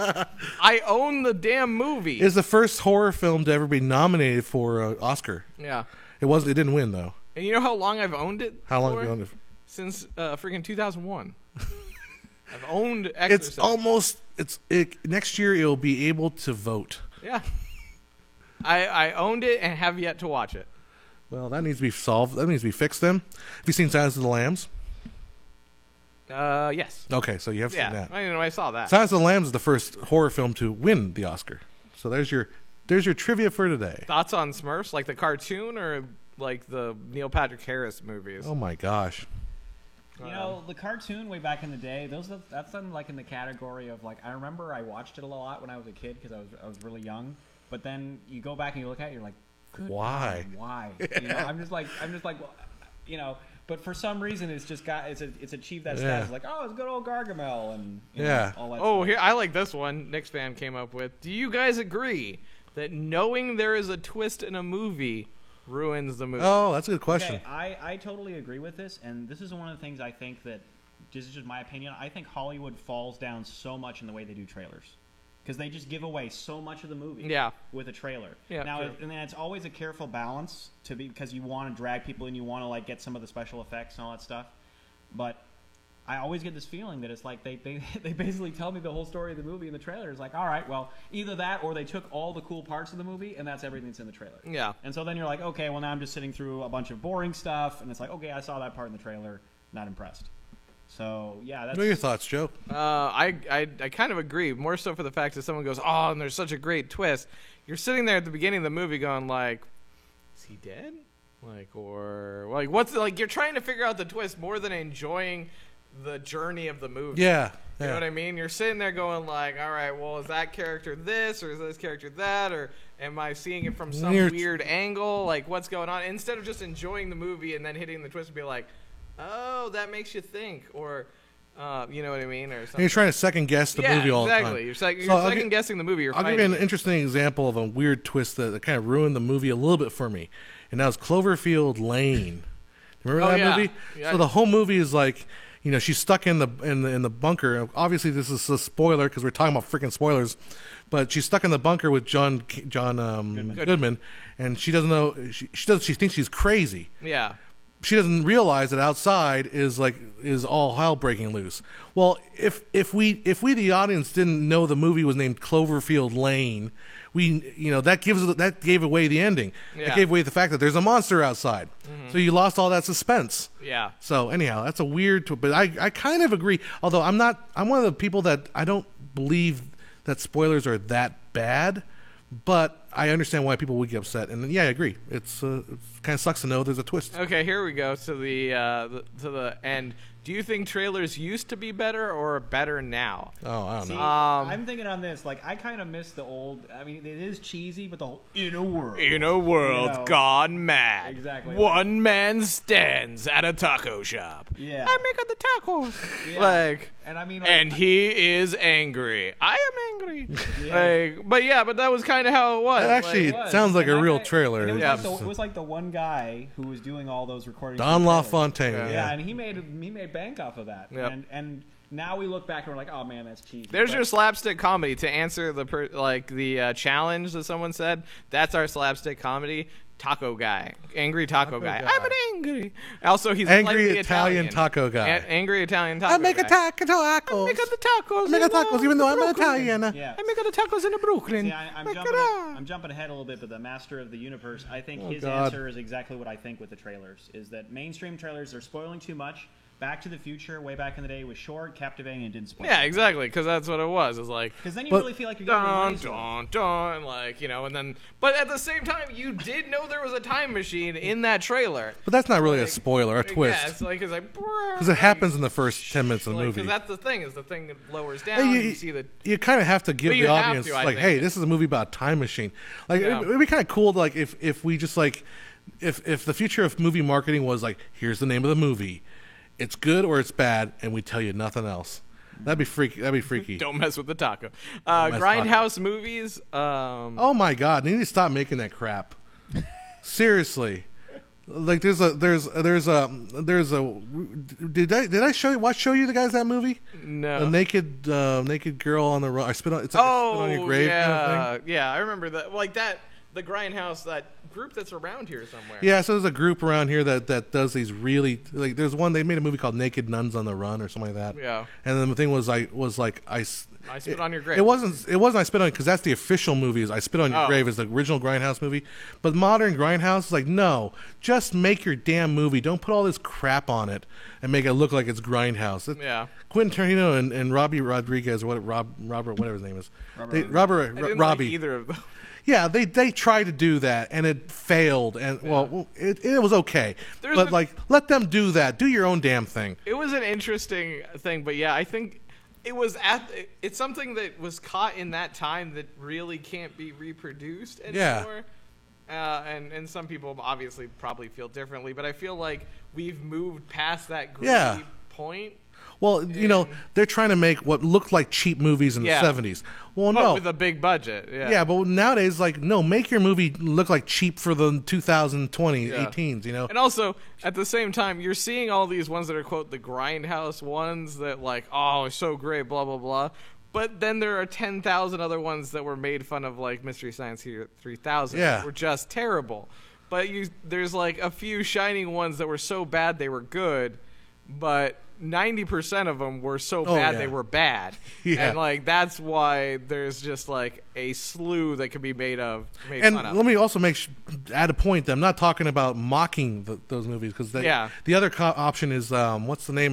Black Dynamite, which is a really great that film. from the other room. Like, that was probably the greatest thing. That's one of the best the guy movies. Like, I've got you now, Black Dynamite, and his hands get chopped off, and then Black Dynamite's Spoiler alert! I threw that from the other room. Like, it's so terrible. Spoiler. And it's wobbling, which was the greatest part about Spoiler, he threw it from the other room. I just ruined that joke. Yeah, I know. But no, that's an example of a movie where you're making fun of the genre rather than trying to emulate the genre. What is your favorite B movie? Ooh. Mystery Science Theater 3000. Yeah, it's almost like you don't want to watch B movies. You just want to watch Mystery Science 3000 version of the B movie.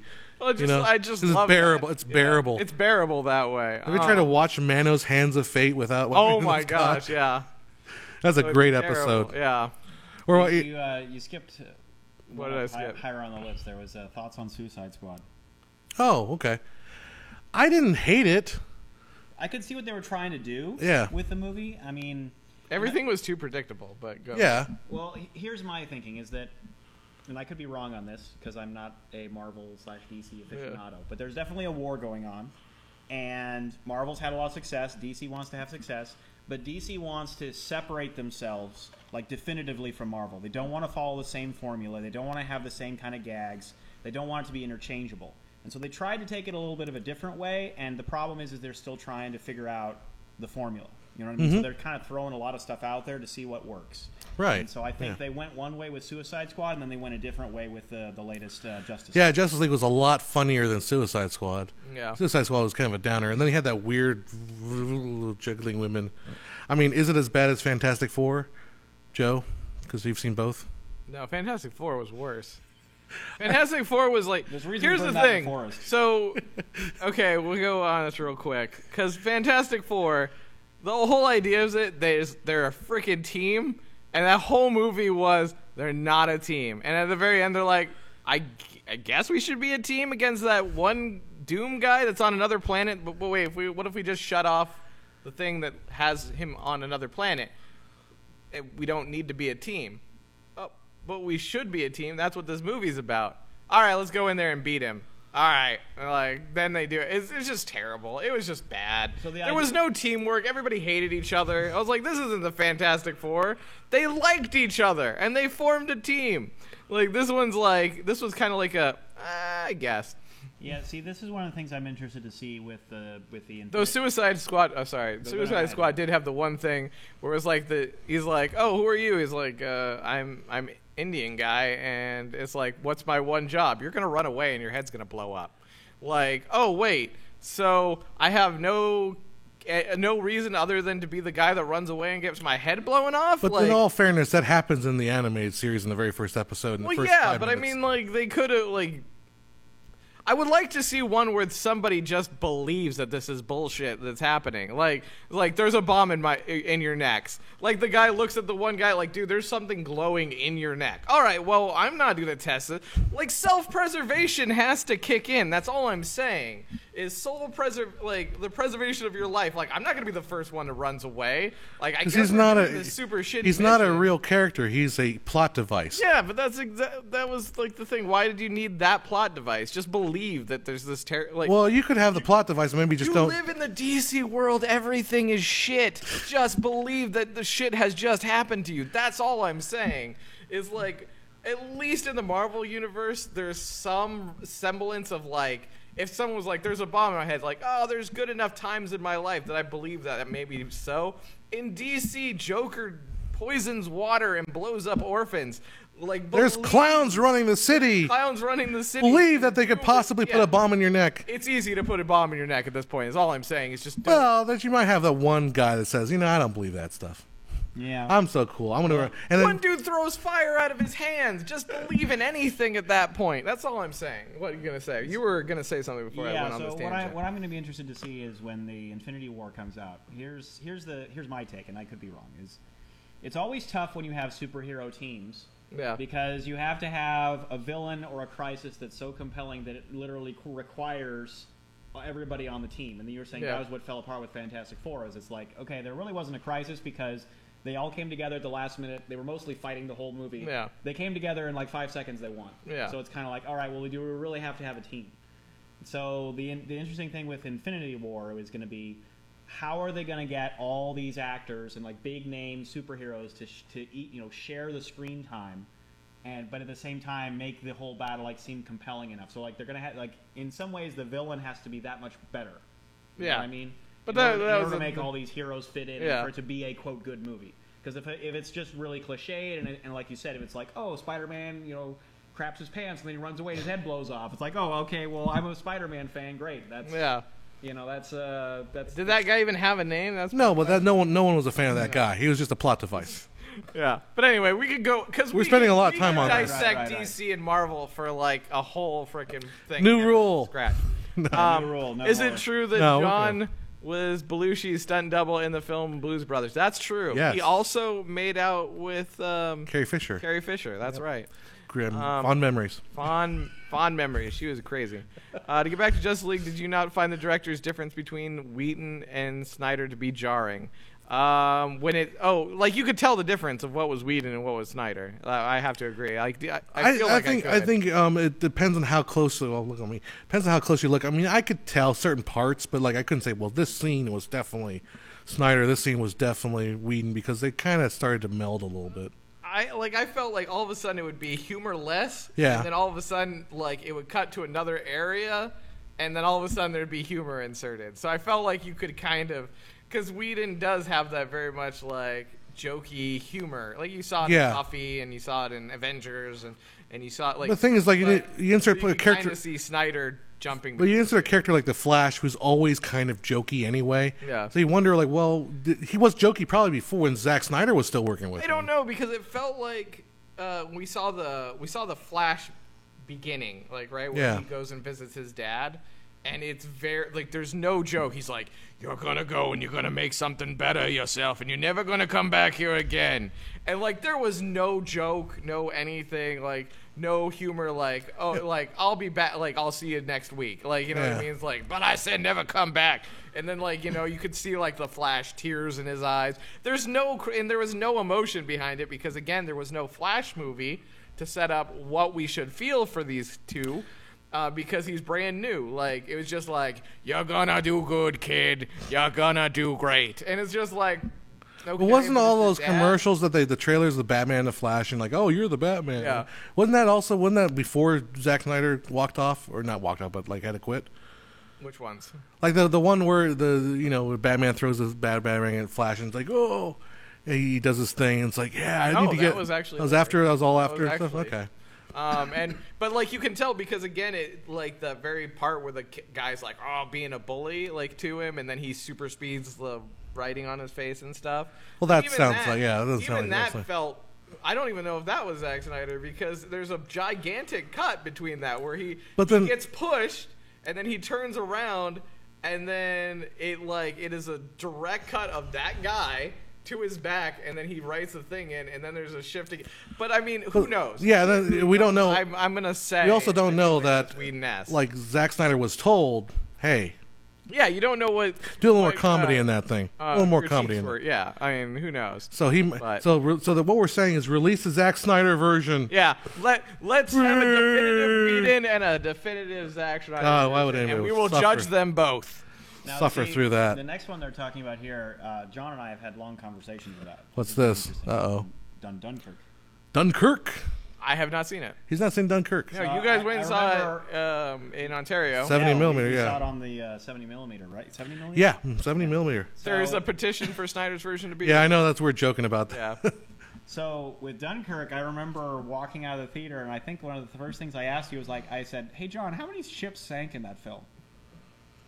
And What I say, I don't remember. I think you said you were like, "Well, it was probably a lot," and I think there was so much cutting around that I think it was only like 3 or 4. Yeah, I think total, so. but it made it seem like it was like 16. Oh yeah, I remember hearing people say that, something like like how that. like the cut back, like jump backs and stuff like that, made it seem like more boats and more things blew yeah, up, but it really wasn't. It was just different it's shots of the same thing happening. Yeah, it's a stylistic directorial choice. You know, when you bounce around in the film a lot. Yeah, but I just felt it got kind of jarring and. When you Quentin Tarantino it basically. Yeah, well, no, you it wanna was say it I'm wasn't not Quentin John, you know Tarantino. what? It was more like Memento. It. Oh, okay, so yeah. Yeah, so I mean, I think ultimately it was a very well done, technically well done film, and the editing was very interesting. But the problem is it just doesn't have that emotional appeal and that lasting effect. So you're not like, people say, the whole brilliance of the movie was that he doesn't give you that cliche. You don't get attached to the characters like all the other war movies do. Yeah. Well, there's a reason why you get attached to the characters, and then you form bonds with them, and you feel bad for them. So without that, it doesn't have that. I mean, it's like it's a show of brilliance as far as editing and production value, but it's just like, okay, a year later, it's like, I don't really think here about you it that go. much. Well, How cliche sorry, can a movie get? Because Dunkirk, again, it's one of those things. Right, we could go into it. We could go really into All right, it, fair but enough. Story but beats. How Beat by beat. cliche can a movie get before you get sick of it? I don't know. Have you ever walked into a movie and you're like, think- there's so many cliches in this movie? But see, I think that totally depends on how many movies you've seen, Yeah. and like what era you grew up in. Because so many people I talk to, it's like what they consider to be cliche is totally different. Yeah. and it also affects their threshold. So like we've seen a lot of movies, and like again, look back in the '90s when we were younger, like what we consider is like. Well, pretty and then I bad. guess you could preference it this way. Are we talking about serious cliches, like they're serious about it, or making fun of cliche? Like there's so many cliches because you have like the Wayne the Wayans brothers, they had like those movies that were set basically like all horror cliches in like every movie, and they did like 4 or 5 of them. And like some of those you can get like it's a cliche every 10-15 seconds, but it's funny and they're mocking it, and you just go, I'm here for the ride.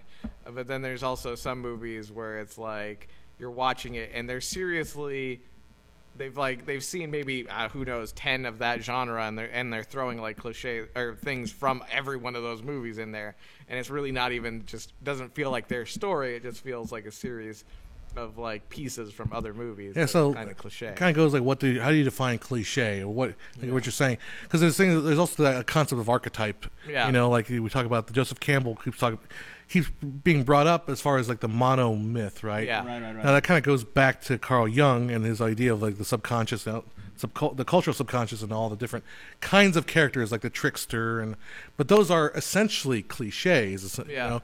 But do you ever get tired of that? The answer, no, you should never get tired of it, because it's kind of like what we're used to. Yeah. But as far if we talk about like pure cliche, I think when the cliche just when a movie does something not because it understands why it's doing it, but because it's just because others it's like others have done it. Yeah, that's the point where it's like, yeah, that's okay. kinda, I feel like that's when we stop. Yeah. But if you understand why you're doing it, then go for it. Let's see, Masters of the Universe, who's brought some brilliant questions. Speaking of Back to the Future, what is your favorite time travel movie? Time Crimes is your favorite one, his favorite one. Okay. I heard they're planning on a Hollywood remake. I have not seen Time Crimes. Never heard of that. Mine will be Time Cop. No, just kidding. It's not. But Jean-Claude Van Damme just kicking ass in time. Isn't Demolition Man technically a time travel movie? Yeah, probably. In a way, yeah. Ninja Turtles 3. Yeah, there you go. There you go. Go Ninja backwards. Turtles 3. Ninja Is that what you're Turtles going 3. with, John? No. No, of course not. Mine is going to be Back to the Future. I'm sorry. It's going to be the third one, though. Terminator. That's Terminator, yeah. Yeah. Terminator, okay. I think Back to the Future is better. I personally, in my heart, Back to the Future has a higher place. Has a higher place, yeah. Trying to think of other ones. I mean, there are a ton. I mean, you could go with the original Time Machine movie or the remake. Oh God, the original Time Machine movie. I have both. Have you seen? You've watched that one, right? Yeah, I have both of them. We gotta watch the original one again. Yeah, I have the. Well, if you what's her name in the movie? I can't think of her name. It's like Yui or something like that. Yeah. And then the Orlocks are the bad people, right? Hey, which Flash is better in your opinion, movie Flash or TV Flash? Not fair to say. Movie Flash hasn't really gotten a fair shake yet, and That's a TV good Flash point. has like 3 seasons, not 3 series, 3 seasons to kind of flesh out that character. We'll just go quickly on these ones because there are a lot of movies. The next one, thoughts on Krypton? Gotham worked out really well for Fox. However, will Krypton work well? I don't know, because it really isn't about a superhero in general. It's about a race of advanced aliens and their race towards their planet blowing up. So it could really go any way. What do you think about the reboot train hitting television now? I kind of hope that it Reboot hitting okay. I mean, there's a lot of things. TV shows of They're remaking. What are they going to remake? When are they going to remake? Dallas. There was Three's Company. Well, Roseanne's a continuation. It's a sequel. But yeah, I mean, it technically is. I mean, it is rebooting it in a way for another genre. Oh, Full House and all that. Full stuff. House, Okay. Fuller House. I think that there's definitely a market there, but I think it's more like the older generations. It's nostalgia watching. It's a nostalgia watching thing. Yeah. So there's always going to be money in that, and I'm pretty sure that they'll keep doing that, ad infinitum. But I think that I don't know if it's going to be like a big seller. You know what I mean? Like, yeah, it's not. No one. You're not going to create new fans by watching these old revamps. Yeah. And I do get the idea that they're trying to get it. Well, Lost in Space, we were talking earlier. Yeah, there's Lost in Space, which I think actually might work out. Might work out really well, because, like that. So here's the thing: there's a lot of restraints on TV for something, and at the same time, as Netflix does take these things and kind of reboots them, you're seeing those restrictions from the time fall off. So you can, and one, it's going to be a bigger budget, so you can actually see the spacecraft. You can see everything that's going on. Two, Netflix, you can pretty much do whatever the hell you want. I mean, it's basically HBO, right? You can pretty and much. They're like you're seeing that Alter Carbon was one that they did recently. Some people didn't like the first episode. Yeah, I didn't get into it very much. Get into it, but as you go on, I think it really hit its stride. Mm-hmm. So I think you're seeing a lot of these reboots that I think will succeed because they can be edgier, they can push, and then there are some things that I feel really shouldn't have. There's the Archie show on CW called Riverdale, which I feel is like a really weird Wait, thing. Archie? Oh yeah, it's the Archie comic characters, but it's called Riverdale, and the first season of it is basically like this murder mystery 90210 kind of thing. I thought you were it's called Riverdale. I thought you were gonna do like Archie from like All in the Family. No, it's like Archie like from the comics. Like that'll work. Betty and Veronica kind of stuff. But anyway, you're getting into topics yeah, that I don't really know much about, so sorry about that. We'll just keep moving. There was a series, Lucifer, which is also a TV series, also based on a comic book. It's good. British guy is amazing. Tom something. Let's go with that. Can I reboot my life? Yes, you Maybe, can. But I would suggest playing this one out. First thing to do is go to our Patreon account. Yeah, there you go. Favorite Woody Allen movie? Favorite Woody Allen? I think it might be Annie Hall. Yeah, Annie Hall. My second favorite, Love and Death. You need to watch Love and Death if you haven't seen that one. Yeah, it was good. I mean, not just you, but you need to watch Love and Death because it's a really funny take on Russian literature. What? Midnight in Paris. Midnight in Paris is very good too. Is actually, I would say, is my favorite one.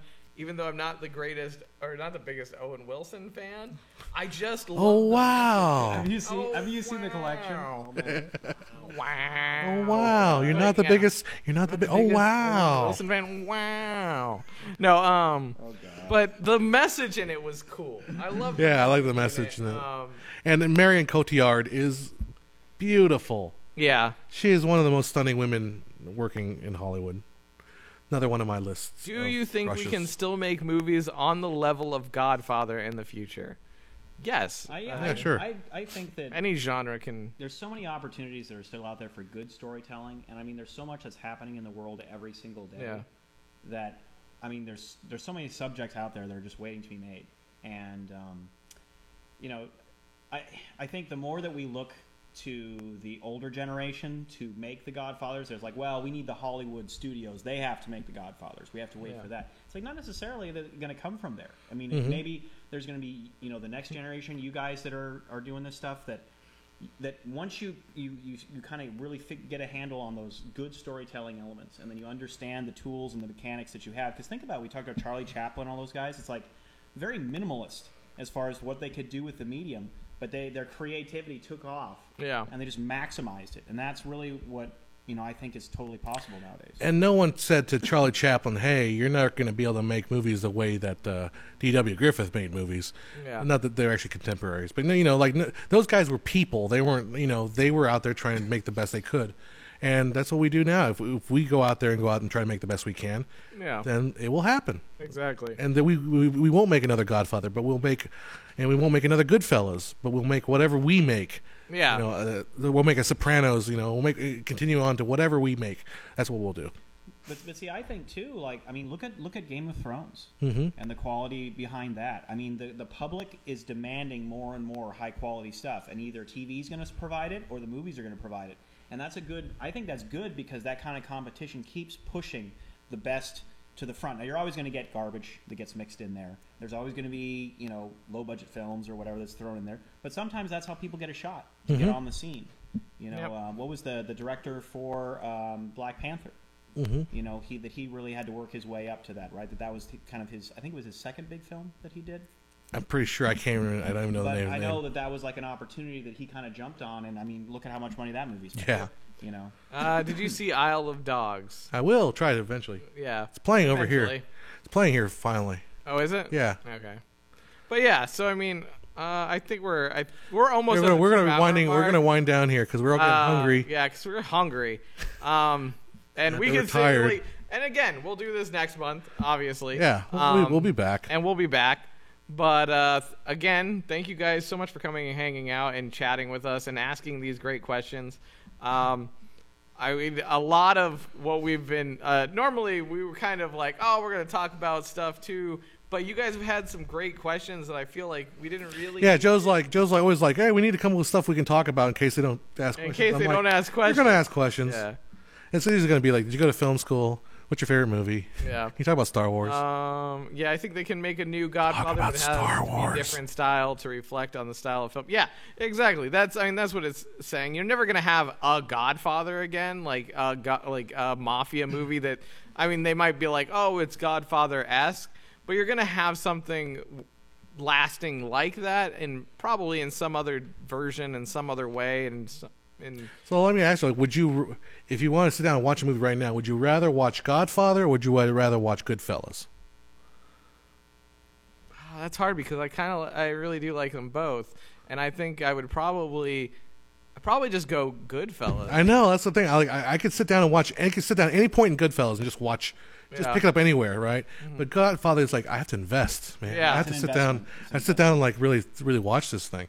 But Goodfellas is just like so entertaining. It's just. I don't know. Live long and prosper. Why are we doing this? I don't know, because it's on the symbols. Oh, there. very cool. I don't know. Can you do that? Yeah, you can. Who was it they can't? One of our friends can't do that. Or maybe it was they can't do it with the other hand. You can do it with one, but not the other. I can do both. I see how Epic is trying to break the rules here. Oh, I know. I like Epic. The new Star Wars. We have kind of made a rule about Star Wars that we're just avoiding it, more so for the fact that we're just letting it be.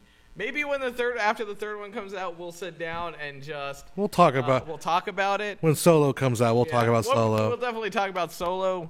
When episode 9 is that the next one? 8. 7, 8, 9. 8, 7, 9. After 9, I feel like we gotta talk about. Yeah, but otherwise, we've seen but we're kind of going along the lines of we're gonna give it the chance to float on its own Mary Poppins style, and then otherwise it's like when it comes down at the end, we'll spend like 30 minutes every show talking about Star Wars again and making the same points again and again. Here's the worst part: is I watched a ton of fan theories, and there was a thing about this kind of on the internet where it's the fan theories, once you start watching them, you go down that rabbit hole, and it will never be as good as the fan theories. Yes. Like, a lot of people have just crazy ideas, and you're like, oh, that'd be so cool. Yeah, you know what? So great. And I fell victim to that for Rogue One. Sorry, man. Yeah. So I started watching those fan theories, and I was like, yeah! And then it wasn't that, and I felt disappointed. I was like, okay, it's real. And you sit there, and then you're just like, and they're like, oh, and in reference to this, the Star Wars thing written by George Lucas, like this such and such thing happened. You're like, oh, some intern that's in the lore. Some intern heard George Lucas while he was taking a shit in the bathroom. Yeah, and he said that George Lucas said. And then I was like, I'm taking a Jar Jar Binks. And I was like, oh, no. Oh, that's the connection. That's the connection. That ties it all together. And then at the same time, it rhymes like poetry. Yeah, it's like poetry.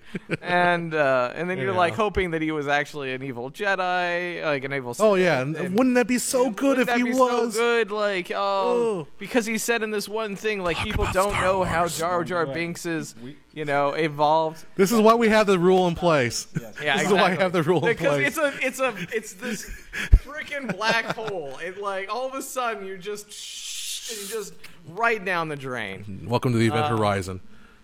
If you had E.T. for a day, what would you do with him? I don't know. Like, he'd probably eat M&Ms and try to heal a bunch of. Not M&Ms. Or is Reese's Pieces? Yeah, Reese's peanut butter pieces. Big difference, my friend. Well, dude, I bought, and this is terrible because it shows how much of a terrible human being I am. At freaking Vons, there was, and this is the reason M&M's comes into play. They had the Easter stuff on 50% off. there was a 2-pound bag of those M&Ms, and I was like, I'm not gonna get that. It was $3. I was like, oh wow, that's pretty good. And I was like, I'm gonna buy a candy bar anyway. Might as well buy the huge 2-pound bag of it for $3, like a terrible person. And so now I've got 2 pounds of pastel M&Ms. Oh, okay. In my house. Well, we can make something with that. Yeah, just We're gonna make some cookies or something. I'm gonna just start opening my window and throwing them at random people. These little kids will start gathering at your window. Yeah, exactly. He's throwing out the Reese's Pieces again. Yeah. But I would take ET out to the park and pick up chicks. Yeah, there you go. There you go. Really? Would he? I don't think he'd pick up chicks. I it's feel like a turd in a. Yeah, it's like a turd in a. Are you gonna ride him in the bike too? No, he's like, oh, there you go. That'd be cool. Yeah, I was like, hey, how you doing? Want to check out? I was like, I mean, he can essentially launch you like that would be cool. So I mean, I would take a tour of like San Diego. Yeah, just, there you go. Ride my bike and just flying through the sky. So fancy free. All right. What would be the perfect length for the movies? I mean, time is relative, but nowadays it's hard to make a movie which is captivating and everything gets dissect him. Obviously, I see how he works. Kill him. But I don't know because movies just seem to get longer and longer. There's a 2-hour limit. There's like 2 hours. 2 hours and 30 minutes is like that's kind of like where it happens, you know. And then the short side, you don't like a movie that's only 100 minutes feels really short. You know. Did you ever? What prop would you like from in any movie? Ooh, yeah. Wait, is it real? Is it work, or is it just a prop? I think it's just a prop. Let's just go with the prop. Because I'm going to go with Captain America's shield. Oh, that'd be good. Just because I think that was like the coolest thing. If we're not, it's because he's like, don't say lightsaber. Like, I would like to have the golden head from the Raiders. Oh, that'd be cool to have. Yeah. Okay. Yeah. Right. I was gonna just add something about the time limit for movies thing. I was thinking, did you guys ever way back in the day see Gettysburg in the theaters? No. That's like a 4-hour intermission. That's like a 5 or 6 hour movie. It actually had an intermission. I remember my dad took me to see that movie way back in the day, and I was just thinking like, man. You're like, I want to go home. I'm sitting out in the parking lot, and it was like a half-hour intermission or something, and we came back in and watched the rest of it, and I was like, half-hour intermission. Maybe it wasn't that long. It just seemed like it was a long time. Yeah, because you're a kid. I came back in, and I was just like, and that's why I'm seeing now. It's like, we're like 200 hours, 20 minutes. I'm like, there's got to be diminishing returns to this. You know what I mean? It's like people are like, all right, man, I got places to be. Well, then people will sit down and binge a whole season of something, you know. So. Yeah, I'm just flip side. I remember I liked Gettysburg. I mean, I got really into it and I was interested in it. But it just dragged forever. Yeah. We got a shout of CGI has wrecked cinema. Oh, no. there you go. CGI dependence has wrecked cinema. No, it hasn't. You just with everything, moderation is the key. You can't just know what you can do in CGI, know what you can do with and the other thing is don't point to bad movies that use CGI and say, well, that's a CGI's fault. No, it's just a bad movie. Yeah. Oh, you know what I was just thinking? So he just the Calciton Metallo, or he said if a movie has a length longer than 3 hours, then it's better to make a series. Okay, so this actually ties right into my teaching because I'm trying to do subjects, and I'm working with like 8th graders or high schoolers, things like that. And their attention span is literally 3 hours. Yeah. That's one of the things you like to think about is like, okay, attention spans. Yeah. How can I keep people? How can I keep them engaged? Because if you just try to roll through it, there's some kids where they're just like, all right, I'm totally in. Yeah. And they're down for like an hour, 2 hours. But you can't. Same thing making a movie. You have to make it for the average. Yeah. You can't make it just for the ones that are like the hardcore. Like I'm going to do a deep dive. Yeah. So that's interesting. I don't know if 3 hours. Well, 3 hours is starting to push it a little bit. Here's the thing too. If you're like saying like, wouldn't it be easier to make a movie than make a series? One, there are so many things that go into a series.